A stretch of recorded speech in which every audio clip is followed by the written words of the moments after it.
Alors voilà, présentation de la Aprilia RS125 2023 modèle réplica avec shifter. Alors voilà, pour moi c'est une moto pas mal pour l'avoir essayé maintenant depuis 1000 km. Je l'ai acheté il y a 4 semaines neuve. Bon, que je l'ai eu dès qu'elle est sortie, vraiment je l'ai acheté 3 jours après. Alors elle est assez lourde.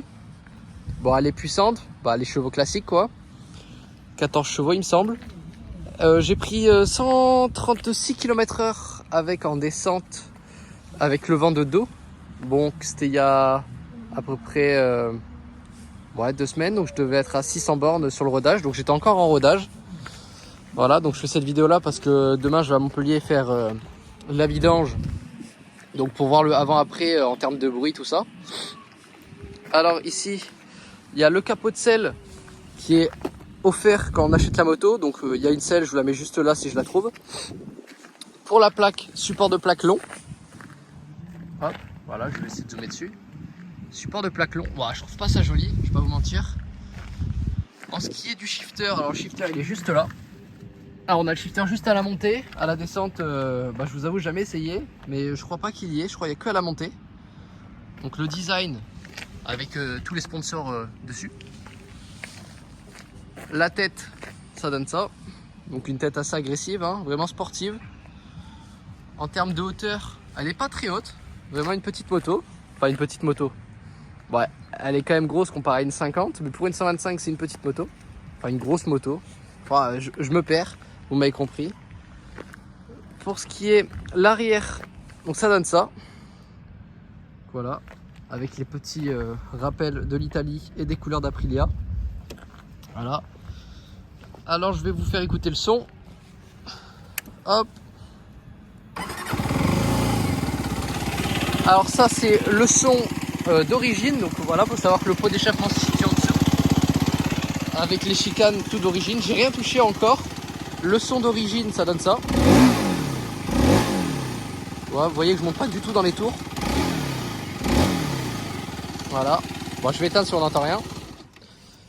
Après, du coup, je vais vous montrer les clignotants. Hop. Donc voilà, les clignotants assez agressifs aussi. Sur le côté, LED. Et de derrière, ça donne ça. Bon, là, je suis pas fan, mais encore, ça va pour des clignotants. Voilà. Hop. Ensuite, pour les boutons, on a appel de phare ici. Pour mettre en appel de phare et feu de croisement. Ici, clignotant gauche, on annule. Clignotant droit, on annule. Le klaxon. Hop là. Bon, ici c'est classique, hein. Le starter. Ici c'est si je veux mettre les poignées chauffantes. Donc on peut changer, on l'enlever et mettre les poignées chauffantes. Et ici le starter. Alors pour ce qui concerne, le tableau de bord. Donc là vous voyez je suis à bientôt 1000 km. Donc le rodage, il faudra que je fasse la vidange du rodage. On a ici le bouton mode, ici le bouton 7. Donc mode, on a hop les volts. Ça c'est quand on roule pour savoir combien on consomme le litre au kilomètre. Et le plein. Donc je crois il y a un réservoir, ça écrit 360 ici kilomètres, voire 400. Mais je crois que 400 c'est si on roule pas, donc c'est pas fiable. Ici vous avez l'heure avec le total de kilomètres que vous avez fait depuis le début. Donc elle monte à 11 000 tours minute. J'ai déjà pris 136 km/h comme je vous ai dit. Et il y a le neutre. Bon, l'ABS, bien sûr. Ça, c'est, je crois que c'est la pollution. Après, il y a les feux de croisement, le moteur. Et l'autre, je sais pas du tout ce que c'est. Il s'est jamais allumé, donc je sais pas du tout. Voilà. Après, je vais vous montrer le capot de selle. Alors, je vous ouvre ça tout de suite. Alors, voilà. Appel de phare ici. Pour mettre en appel de phare et feu de croisement. Le plein. Donc je crois il y a un réservoir, ça écrit 360 ici kilomètres. Rien de là. Les pneus sont encore tout neufs.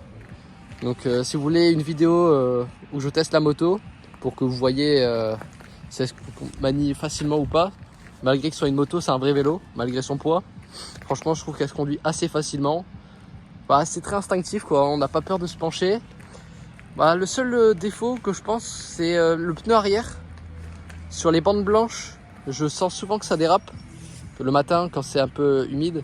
Bon, ça c'est normal, vous me direz, mais vraiment comparé au pneu avant, j'ai vraiment l'impression de le perdre l'arrière. Heureusement il y a l'ABS, donc voilà. Et voilà, hein.